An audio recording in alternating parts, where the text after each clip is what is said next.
And make sure you put that ñ on there, because if not, it's going to be Happy New Butthole. And we don't, unless you want a new butthole, then... Hi, everyone. Welcome back to On the PL. I'm Carolina. And I'm Alex. And Happy New Year! Happy New Year! Feliz Año Nuevo! This is the first time we're shooting in 2026, so yes, Happy New Year. Happy New Year. And my question for you is, when do you stop saying Happy New Year? That's a hard one, because I feel like I have to see you. If I haven't seen you this year, which is like a couple days, I'm gonna continue saying Happy New Year until the last person ever that I've seen. So if I've seen the ant, Happy New Year. I mean, we don't have ants here. I don't know. I feel like I dictated depending on work days. So if I have seen the majority of people, then I'll stop. Yeah. If not, then I'll continue until no more. I'm the same way. I feel like I try to usually, I of course say like the first 7 days of the year, I'm like, Happy New Year, Happy New Year, Happy New Year. But if I go into work and I see new people, obviously I'm still saying Happy New Year. Also, I feel like Latinos, our Christmas doesn't really end until Three Kings Day. Like my Christmas stuff is still up, so I'm still telling people Happy New Year, you know? I'm gonna have to admit, I haven't taken my tree down. And that's ever? I have a 365-day tree in my living room. But I have one in my room as well. And that one is still up, because I think I'm going to use this Christmas tree as a nightlight. Okay. Yes, I still sleep with the nightlight. I'm scared as hell of the darkness of Kukui, the boogeyman. And as a grown adult, I say nightlights are in 2026. Yeah, I mean, I still sleep with my princess blanket from when I was 8 years old. I think that's perfectly fine. Absolutely, you know. Yeah. 30s is a new teens. I'm not 30 yet, so...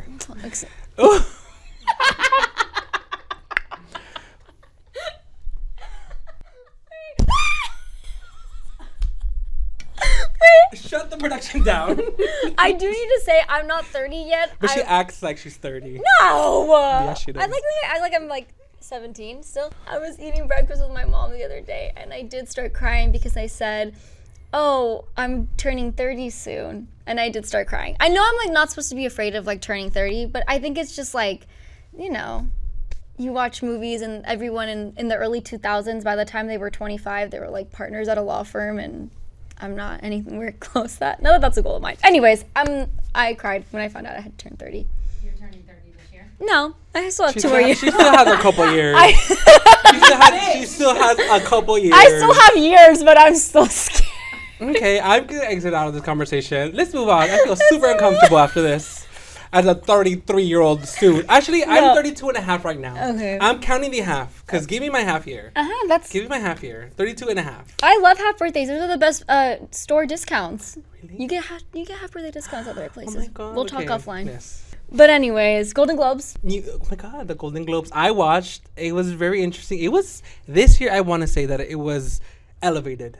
It was pumped. I mean, they were eating Nobu. Oh, really? They were eating Nobu. I'm really happy that Secret Agent was able to get their big award, because I don't know if you watch Critics' Choice, but E! News like randomly gave them their Critics' Choice for Best Foreign Movie on the carpet. Mm-hmm. And they cut straight to commercial after they got their award, and I thought that was so rude. Yeah. So I'm happy that they were able to go up there. Hello, Brazil. Obrigado, parabéns. So, because I feel like it's also crazy to me that Wagner Moura is the first Brazilian actor to win in that category, because I feel like Brazil has such talent. They have so many people, and they have such amazing people in their country, from their country. We all know him from Narcos. Yeah. Which he's a meme. Yes, he is. And I think people don't know that he did not speak Spanish originally. He learned, did he learn the language? He just kind of... Yeah, I think he learned, yeah. I don't know if he spoke, he probably did. But it's the same with like Javier Bardem. When he did No Country for Old Men, he did not know any English. And he just like learned his lines, and that's how he started learning English. Yeah, but no, it's beautiful to see Brazil on the map. Mm-hmm. It's beautiful to see. And I know that Jenna and Selena did not win their categories. But I'm happy that we're showcasing a country that usually isn't on the map for cinema. Yes. And, you know, 2026 is starting off in a great way. And we are showcasing the world that Latinos come in different shapes and sizes and languages. Yeah, Fala Português? Fala Português. I'm just excited because I think 2026 is going to be a big year for Brazil. I don't know why I just have that feeling, and it's not even from the words, even previous. Like, I think we've talked about this. Like, we really want to showcase a lot more of Brazil because that is something that I feel like we lack a lot of the times in media in general. They are often forgotten in the Latam conversations, mostly because people are like, well, if they don't speak Spanish, then how can they be Latino? And then that's when we come in. If you think about Latin America, bring up the map. The geography. Brazil is one of the biggest countries in Latin America. They produce a lot of beautiful, wonderful produce. Coffee. Is it Brazilian coffee? No. The bananas? I mean, they produce a lot of great culture, and a lot of influences come from Brazil. Yeah. Like music, Brazilian funk has taken love over Brazilian funk. the music industry. You probably Ed Sheeran is over there Brazilian funking it up. The Weeknd. Oh, with that was my Anita. dinosaur With burp, Anita. sorry. We always talk about Anita here. I need a moment for Anita. And I'm saying this super anglicized. Anita. Larissa's her Larissa is her real name. Larissa. Which we love. Who's your favorite Brazilian other than Wagner? Oh my God. I don't know. I also really like Camila Mendes. Oh, yes. She's such a great actress. Minha Goth, famously, Portuguese. A lot of people always say Adriana Lima. Adriana Lima. Adriana. Yes. Adriana. Did I say Adriana? Adriana? Adriana or Adriana? Data. You know what I'm saying? Every episode I have one where I'm like, I'm saying this wrong. How do you say it? Another thing that I wanted to point out about the Golden Globes is a lot of people had the Ice Out pins too, which it's really nice to see non-Latinos showcase their support for causes that are affecting our community. Because and I'm sure other communities with issues that are on the big mainstream forefront feel it this way. It's exhausting sometimes to have to be educating people on why this is wrong, why, we shouldn't have to be telling people these things sometimes. So it's nice that there are non-Latinos on a big stage like the Golden Globes showcasing hey, ICE is wrong and they should not be here in general. I had no idea those pins existed. Yeah. And, okay, I have a question for you on that topic because do you think it's a big enough statement to just wear the pins? I don't know. I will say, shout out to Mark Ruffalo, because he was not doing interviews, or if he was being stopped by an interview, he would be like, oh, this is an ICE out pin. Renee Good was murdered by ICE, and we need to talk about it. This is an issue that is attacking the Latino community, the Asian community, as well as being targeted by ICE, by racial profiling. This is affecting a lot of people, Haitian community as well. This is affecting everybody. So I think it's nice that he is taking the time, him being on the carpet when he is being stopped. That's the only thing he's talking about. He's not talking about Task. He's not talking about any other project that he's a part of. He is speaking out about it. And he was nominated. Is it safe? Absolutely. Because when we talk about things like with the situation with Scream and Melissa Barrera, she was penalized for speaking out about things. And I feel like that only happens to people of color, that they speak out about situations that are going on in the world that they feel are unjust, and they are immediately taken out of things. Rachel Zegler, I feel like, was the same as well. It's always the women, people of color that I feel like get targeted the most. Or not targeted the most, but they are the ones that get penalized. And the ones that are standing up. Yes. I think the majority of it, I was just waiting for people of color to win in these award shows, because we were always waiting, okay, who's going to win? And we usually keep tabs on, who's the winner. We had Selena, we had Jenna that were up for nomination. Oscar Isaac for Frankenstein. But let's talk about the people that did win. Oh my God, Tiana Taylor. We had, I don't know how to pronounce her name. EJ? No, it's EJ. EJ from K-Pop Demon Hunters, who Golden. That's my anthem. Shakira was nominated for Zoo. Yes, Shakira was nominated for Zoo. Which, I love Zootopia and I love Shakira. And that is her number 2 song on Spotify. Yes, the hips are not lying, but it's about to beat Hips Don't Lie. No, this song's at 2 million, but still. But the Zoo, is it Zoo? Just Zoo? It's called Zoo. Zoo. Come on, get on there. Legal's gonna take this down. But anyways, I have my Zootopia water bottle here today. But yeah, no, I was excited. And Tiana's speech was so sweet. I really loved it. I love her, and I love her energy, and I love that she's so unapologetically, when Paul Thomas Anderson won and she's just yeah, she's just so happy. I think I just love her. I love her vibe. I love everything she does. I get excited anytime I see anybody of color win. Of course, because do you remember what was it, like 2 or 3 years ago that it was like Hollywood So White or something like that? Yes. That whole thing. So it was nice to see a lot of people of color winning. We were in a meeting earlier and we were talking about the idea of individualism in America versus community, and I feel like the reason why we might not necessarily be affected by everything that's happening with ICE because we have the fortune of being born in the United States, but we have so many people that we know that are going through deportation and family members affected by what's going on in the country, in this country. And with Venezuela, the situation in Venezuela is a lot more complicated than people have been making it out to be. I might not be Venezuelan, but what happens in Venezuela still affects us because as Latinos, it's happening to people that we know. Yeah. But I find it interesting that as Americans, yes, I'm American. I can and I am a mayor. Because I think a lot of the time we get taken that away. Like, oh, you're Latino, you're not American. Yeah. But then for Latinos, it's like, no, you're American, you're not Latino. Yeah. Only because it does not affect us directly doesn't mean that it doesn't affect our community. But I do want to put out the sentiment of like we're here as Latinos, and as a Latino brand, as a Latino voice, it's important for us to talk about what happens in this country and all the injustices that are happening before us. Yeah.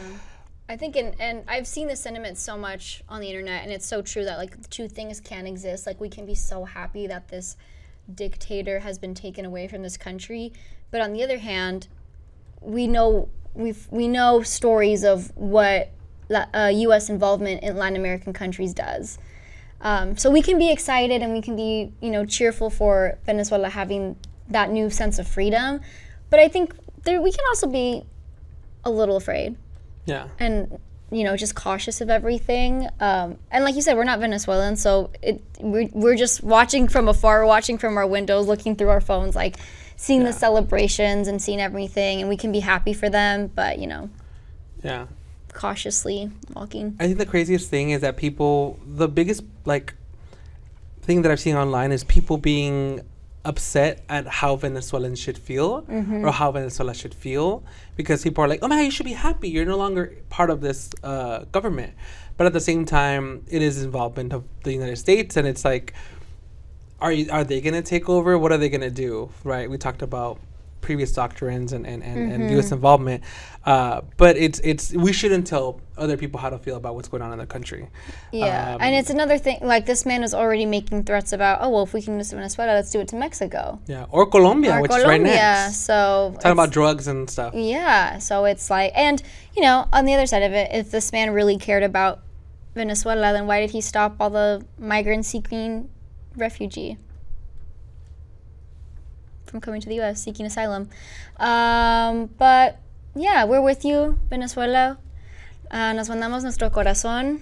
We're cheering you guys on from afar. We can't imagine what that must feel like. So we are celebrating with you, and if you need a hand to hold, we're also here for that as well. Yeah, and same thing with the people affected by ICE and by our Latino community, our brothers and sisters, and people that are actively out there advocating for Latinos and everybody affected by ICE, because the raids are not just affecting Latinos, they're affecting anybody who's come to this country, anybody that comes to this country. We even had a couple people taken from outside of our studios right here last week. So it's something that's really, really taking over, and we as a brand just want to make sure that that where we stand, and it's important that we talk about these things, because a lot of people are afraid and don't know what to say.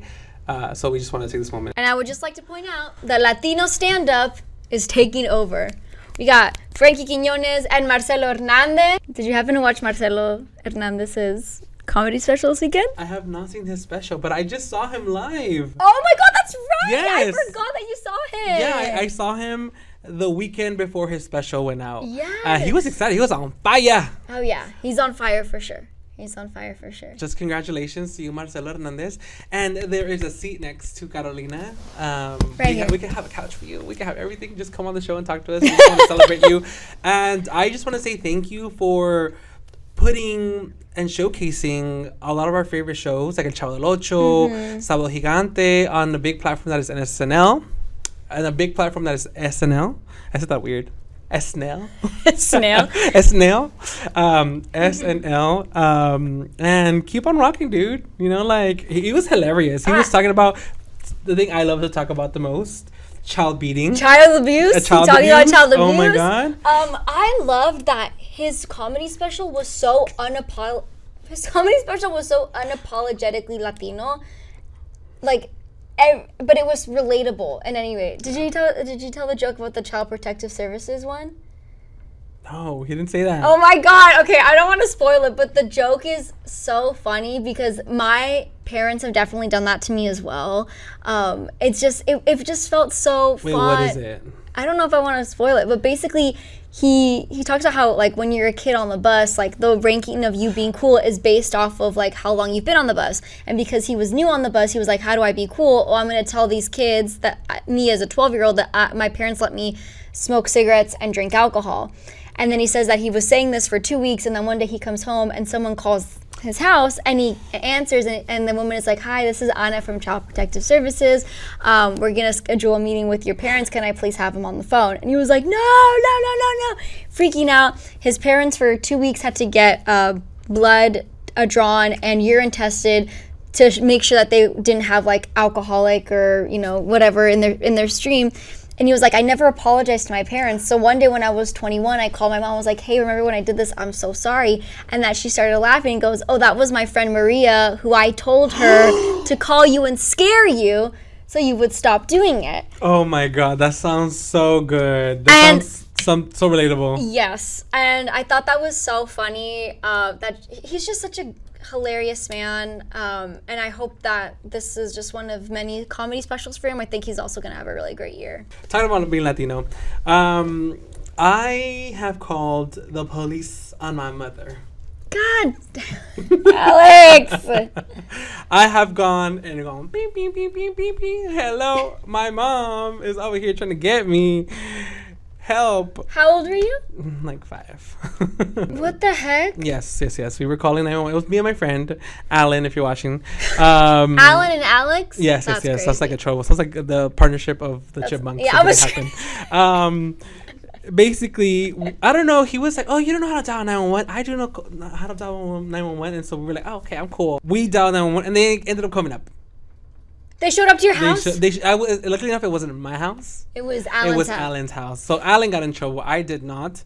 But I have definitely threatened my mom to call the police so many times. She's like, you know what, call him. I don't care. I related to the Marcelo Hernandez special when he talks about how, like, you tell your parents, oh, I have depression. And then they're like, I'll give you depression. Like, what do you, like, that's not real. You know what I mean? Yeah. Like, my dad is like, what do you have to be stressed about? Yeah. Do you have a mortgage? Do you have kids? Do you have a business you're running? You have, like, I will give you depression. I will give you anxiety. You don't have it. Yeah. And I go, oh, you're right. You're right. I'm so sorry. You're totally right. It's 2026. Yes. I love this year. It has a 6 in it. I don't know what that means, but in some countries, 3 6s is evil. But 2016 is back. Yes. And with that comes a lot of anniversaries. Yes. I'm actually having an anniversary. What are you having? It's been 10 years since I graduated from college. And it's been 10 years since I graduated from high school. And it's been 10 years since Pero Like was established. Oh my God. Congratulations. Pero Like. We'll go into it a lot more later on when we actually share the anniversary. Mm-hmm. But a lot of prolific music is gaining 20 years or 10 years. That's when I get like a mental spasm, is when I'm watching the TikTok that's like, these songs were released 20 years ago today. And I'm like, oh, okay, it's probably like a Gloria Estefan song. It's Shakira, Hips Don't Lie. And I'm like, what do you mean it's been 20 years since Hips Don't Lie came out? That was like, I remember watching that music video on MTV and like trying to be like I can't do it, but you know, that was like the first music video that I think I became obsessed with, was Hips Don't Lie. Is it crazy that she is actually the goat or the sheep in the Zootopia film? She's a gazelle. That's the cousin of a goat? No, it is not. They're not in the same family. They all have horns. I don't think so. They all have horns. Whatever. Anyways, gazelle. This is why Shakira's probably never gonna come here. Because he's calling her a goat when No, she's a gazelle. I'm calling her the goat. She's the goat. She is the GOAT. But okay, moving on, Shakira. Daddy Yankee came to revolutionize reggaeton with Barrio Fino. Yes. In 2006, reggaeton went mainstream. Yeah. And 10 years later, 20 years later, damn, I don't know how to count. I don't know English, and I don't know how to count. I barely know how to speak. 20 years later, we have Bad Bunny and like reggaeton music in Spanish as a top music of the world. It's insane. But Barrio Fino came and revolutionized. Daddy Yankee. I have a great memory of watching my cousins get ready to go out in the club. My one cousin is putting she's doing French nails on her toes, and they're listening to Daddy Yankee, and I remember thinking, oh my God, I can't wait when I grow up and I get ready to go to the club and I can listen to Daddy Yankee. Exactly. And I do that. Well, now I listen to Bad Bunny, but still. But can we talk about reggaeton? I remember when perreo was invented, or when perreo came out and became popular, it was like a primer impacto. Empezó, el perreo está moviendo nuestra generación. And it was like a whole thing about like perreo being this bad dance that was like vulgar and dangerous for people. It was up there with like demonic possessions. Yes. Sure. Yeah. And then Daddy Yankee came out, and I think he was like, I remember in my household, he was considered music that you probably don't want to listen to because it's not. It's not. What's the word? It's not for? considered. Oh, it's worldly. That's the word that my mom likes to use. Yeah, like it's like. Oh, because religious. Yes. But also, I feel like Diego Calderon came out before Daddy Yankee, right? Yes, but Daddy Yankee made it mainstream. So it was still underground. So it took the white man to make it. It took the white passing man to make reggaeton, because black people have been making reggaeton for years. Yes. But it took someone that looked more digestible. And this is not speaking ill on Sir Yankee. But we're just pointing out a fact. Yes. And a lot of reggaeton artists have said that a lot. Yeah. You know? A lot of people quote that, there's someone on TikTok, and I think Kenya made a video about this, about how someone was claiming that Bad Bunny was invented reggaeton. No, that Bad Bunny was whitewashing reggaeton. Yes. Reggaeton is whitewash, baby. But that's been happening a long time ago. It's been going on. Because even I feel like Panama has like a huge reggaeton music that no one really listens to. They have great musicians over there. Yeah, and we're gonna talk about Flex, but he goes by a different name that we're not gonna mention on this channel. Who's Flex?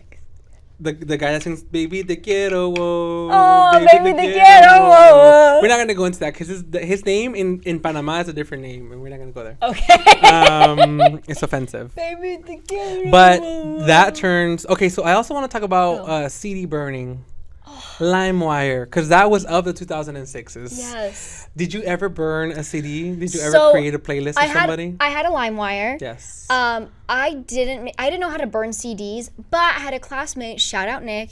I would tell him what songs I wanted on my CD, and he would come back a week later with my burned CD, and I loved him for that. It was a whole journey. I can't believe I was pirating at the young age. We were felons. 10, 11 years old. Like, I was out there committing copyright infringement. Yes. At a wee old age of 10. Oh my God, you know what I remember is when you listen to the song and I'm like, God. And then it was like the voice that would come out in the track in the background. I don't remember what it said. Do you guys remember that? But no, the reason I bring up burning CDs is because as reggaeton was popping off, we were all deeply, I don't know who all is, but everybody in the world was distributing music in a different way. Yes. Like the radios were definitely contributing to it, but like the burning of CDs was making reggaeton expand, and so it was becoming so accessible. Reggaeton a lot of the times was not playing on the radio, so that was the way that it was like spreading and like getting into the mass market, was by people burning CDs and passing it out, like you said. I had no reason for me to be in middle school burning reggaeton albums and then us over there like twerking at 11 years old. No, because why was I singing Gárgola? Oh my God, Gárgola. Rompe. And Gasolina. Oh my God. Gasolina came to change the world. Like, I'm not Puerto Rican, but if I can say all of Gasolina, I think I should be Puerto Rican. Absolutely, yes. Okay. But talking about throwbacks. Yes, I want to bring in something. Okay, I'm gonna close my eyes because I don't know what a it is. memory look back to something that I feel that I might have been conceived in. Ew! I don't want to see that.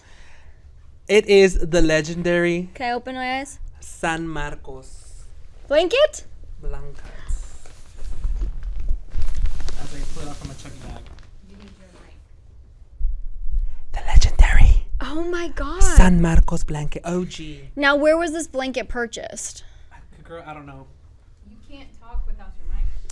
I don't know. It smells I like don't the want to. ocean. I don't want to smell It's clean. it. I just washed it on Saturday. What's on it? La Virgen, No, El it's a Tigre. tiger, girl. Okay. Get it off the floor. It's okay. I'll wash it again. It looks like a lion. It's a lion for sure. It's not a tiger. Let's just clarify.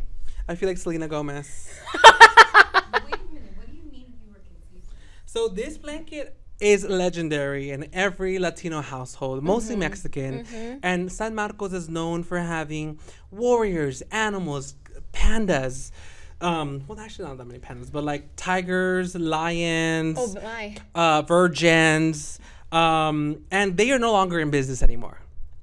The fake ones are. The fake ones are. I see. I didn't know they were called San Marcos Yes, blankets. San Marcos I blankets. called them border blankets because when we would cross back from Tijuana, they would be selling them, as we're waiting in line to cross the border. So I have multiple San Marcos blankets, but I just called them my border blanket. Yes, I didn't know they were called San Marcos either, but I did some research. Okay. And this is, in fact, an original San Marcos. If you Google San Marcos on the Googleation, you will see this photo. Si lo googleas. And this is older than me, I want to say. Okay. I want to say. Well, who's the And you know doctor? what's funny enough? My dad had this. There was a doctor. Dr. Simi. Yeah, Dr. Simi. He had this pinned on the wall as decoration. Like Well- I remember specifically, and y'all also, as y'all know, if you follow us very much, I talk about my father because he's not in the photo. But I would just like to point out that in a lot of cultures, rugs and very nice blankets are hung on the walls because you're not supposed to step on something very nice and Yes. beautiful or use something nice and beautiful. You put it up for decoration. Yes, and this is probably the only thing I have of my father's. Dun dun dun. Wait, that took a This very is dark my turn. inheritance. This blanket, because Some people get terrenos, he gets a San Marcos Yes, blanket. I get a San Marcos, and this is so durable. These are polyester, whatever that means, acrylic polyester, and it has been washed and used and provided warmth for me for many years. But why do you say you were conceived on this? Because I'm pretty sure they had it in the photos where, like, before I was born, this is there. Oh, God. And my parents were fresh from El Salvador. And I believe this one was another blanket. There's two blankets that I believe that I was made in. Okay, San Marcos blankets. They don't make them anymore. They don't make them anymore. Because they started getting popular and people were like Ripping it off? ripping it off. They Everyone went out in of Tijuana business. decided to start making them, probably. Yeah, and Korea came in really heavy with making their own blankets. Really? Yes. And they put them out of business. So they're no longer being sold. That I You know sleep with. what also they have that is very common is Winnie the Pooh for little kids. Yes. And it's like a boofed, ugly Winnie the Pooh that is not Yeah, even real. It's not yeah. even Disney. Yeah. But yeah, no, this is memory look back. I think it's very nostalgic, and I wonder if I can continue passing this down. That's going to be the only thing you pass down? You didn't want to leave him like No, like they're good. a penthouse in Century No. City? If I had to Nothing? work for my penthouse, they're gonna have to work for their own penthouse. I'm gonna take the Jackie Chan approach. I have earned this for myself. My children Okay. have to make their own money, and that is on them. That's very anti-Latino of you, I feel like, no? Well, I am American. Oh, excuse me, Mr. Yankee. Daddy Yankee. Oh, I'm going to leave you with your conceived blanket. Blanket of conception. Yeah.